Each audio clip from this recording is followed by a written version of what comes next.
When you hear Labor Day, you may instantly think of a day off, fireworks, and cookouts. But did you ever think about how the holiday officially got its start?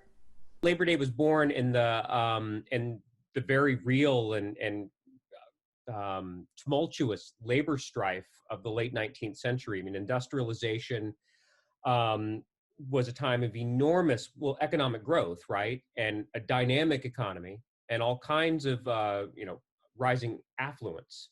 But it was incredibly uneven, right? Lots of people winning at the top, lots of people losing at the bottom. But more than that, it was a time of enormous economic anxiety, right? I mean, living standards were rising for most Americans, most Westerners, but it was tumultuous. It was up and down. It was topsy turvy. It was a roller coaster. This is before governments, right? In America, the federal government would take on the burden of evening out business cycles, of stepping into the fray when there would be economic downturns and panics and mass unemployment. So it was a time of enormous labor strife and a lot of economic angst.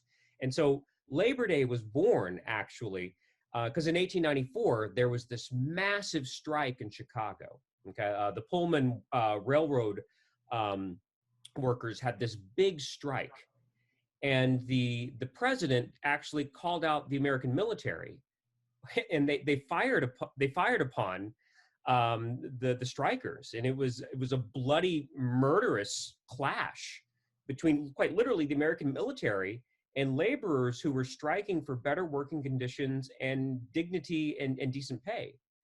And in the immediate aftermath of what was a political mistake of enormous consequences, what the Congress did as a salve to workers is they passed Labor Day.